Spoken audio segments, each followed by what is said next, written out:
Hello, are you enjoying the Maker Fair? Yes. Yeah. Have you got any have you purchased any fun items yet?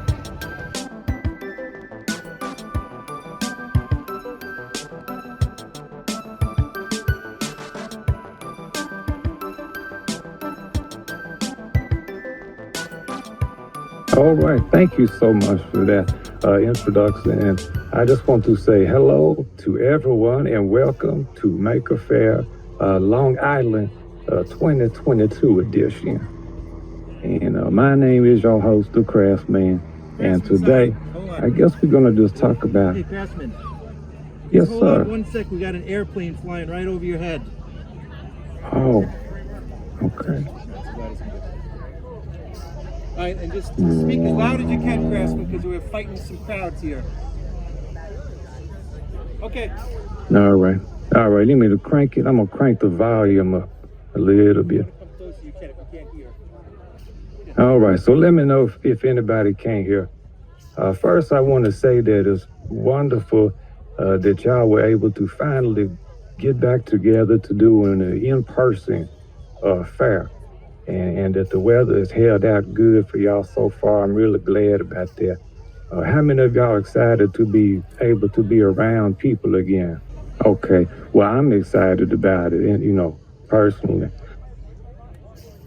So technically, CraftMan is not really here in person with you. I'm actually sitting in my workshop in the middle of the woods, but Chris and Ray have built this robot version of me so that they can take me to maker fairs, or either if you got some plans to Death Star, you can hide them on me and give me to somebody and get their help or whatever, the Star Wars movie.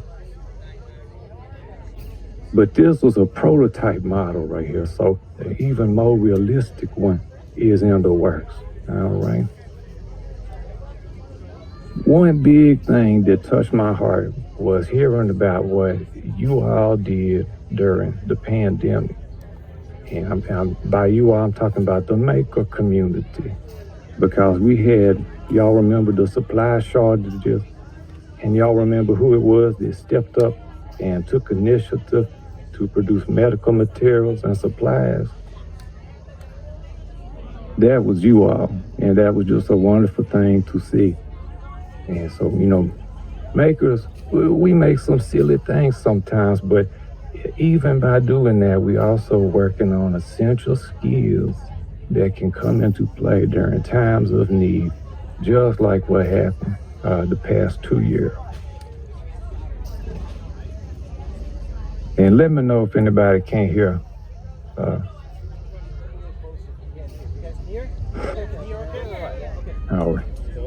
All right, thank you. So CraftMan enjoys working on all kinds of crafts. And as we said earlier, I have a YouTube channel. I do crafting and DIY and silly videos, but it's been very satisfying to me, all right? Because for me, making is like a type of therapy. It's like almost a relaxation, a meditation. And I've touched on this before in my videos and explained breathing techniques and different things to relax your mind. But Hold on. Whoop. Are you okay? I'm all right. I just got a little dizzy, but I'm all right.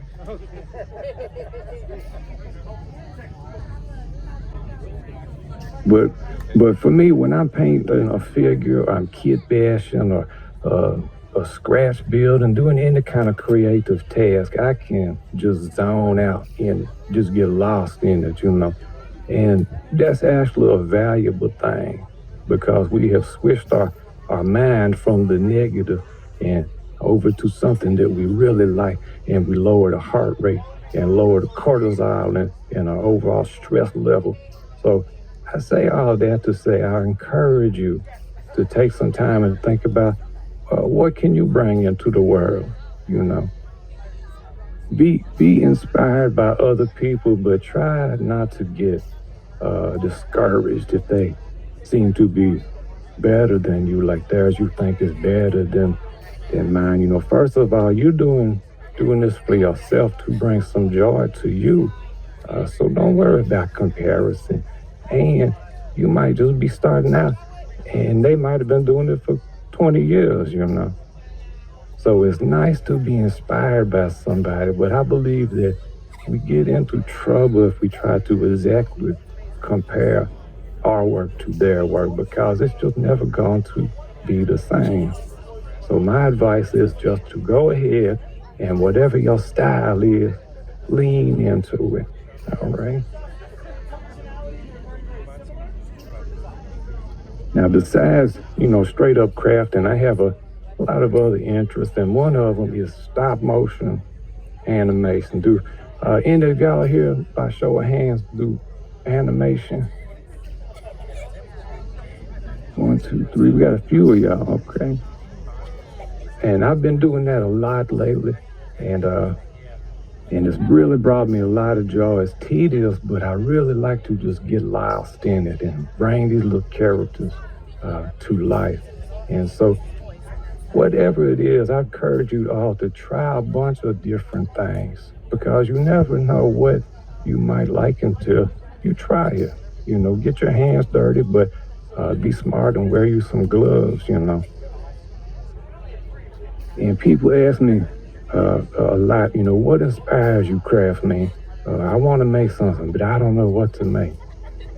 My recommendation is to go bite-sized, all right?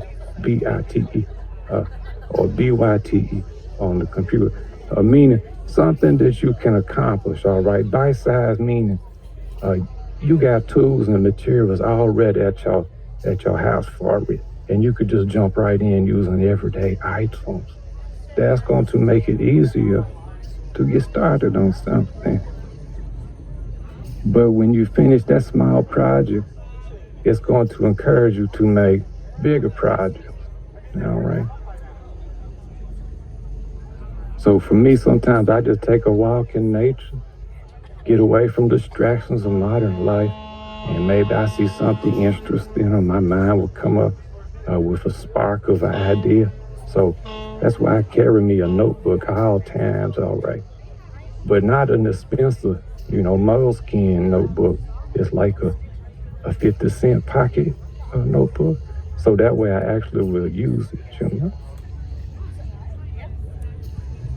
But that's my basically my speech of encouragement right there. But I think we have a little time before the next speaker. If anybody has any questions or anything, I'd be glad to try answering them. You just raise your hand. Yes, sir, young man. Yes, sir. What frames per second would you say is standard for getting started with stop motion? That's a really good question. So it's going to be shown at 24 frames per second. That's the film frame rate. But what I recommend is that you shoot at 12 frames a second. That's going to cut your time in half and still look good. You know, Aardman's animation and them still do a lot of stuff at 12. And then if you go into a run sequence or something fast, then you could break into ones, you know, and do every single frame. But 12 is what I would consider. I think 12 is probably what I call standard. Thank you very much for that. Thank you for that. Anyone else have questions? Come on over. What are you making right now, CrafsMan, other than doing this video? Are you making anything, working on anything we're going to see soon? I've been working on, thank you for that. I've been working on a miniature of my workshop, and I wanted to do an introduction for my channel. And so right now I'm building almost like a replica of my exterior workshop. So that's been taking up most of my time lately.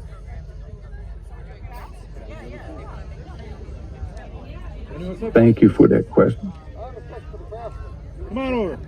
Come on over. Bring Brad. Come on over. I have a question. Okay. Hi, CrafsMan. Hello. Hey, hello. How you doing? I was just wondering. Good. In your videos, you wear gloves. Is this something you suggest? Because it seems like it would be easier just to use your bare hands. Well, it started out because of a way to connect the POV shots, which have gloves, to just the character, which has gloves. And so visually, but it started out just more like being silly because I was using welding gloves, and you don't do photo transfers with welding gloves. But the other reason, just being straight honest, is my dry, ashy skin. I would get more comments about my hands than anything. I guarantee. They would say, "Why don't well, your hands are ugly?" You know. Thank you, CrafsMan. Thank you for that question. Got a question? Come on over. Hi. Hello. So, what got me Hey, interested- hello. Hi. I found your circuit board jewelry tutorial pretty interesting. I wanted to know what kind of tool is best to cut through that sort of thing. I don't remember. Oh, that's a really good question. Okay, so I found you can get the real thin circuit boards. You can use a hole punch on heavy duty, like a 1-inch hole punch or whatever your size of your bezel is.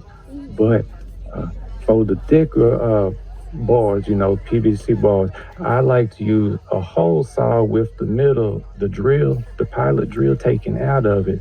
And to keep it from skipping around, you make yourself like a wood jig that you clamp down to the piece, and you use your hole saw and go on and cut it, but it ain't going to punch out the middle. Do you know what it ain't gonna put that drill hole in the middle. Hopefully that helps.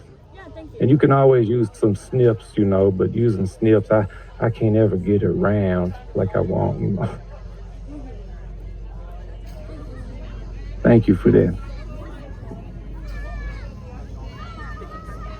What's the best Star Wars movie? Let's just ask a easy question. Oh, that's a tricky question. I'm going to say episode 4. Number 5.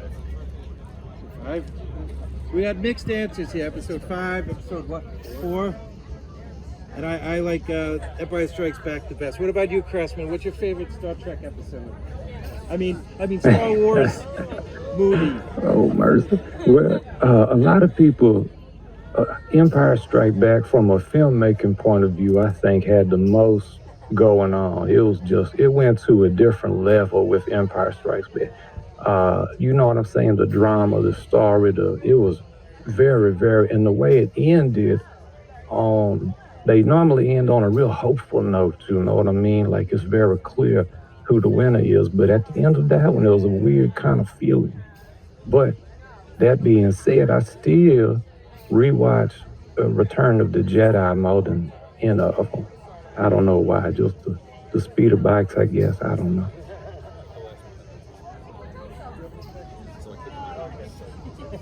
But Star Wars is better than Star Trek, though, correct? Everybody, I mean, we on the same page, right?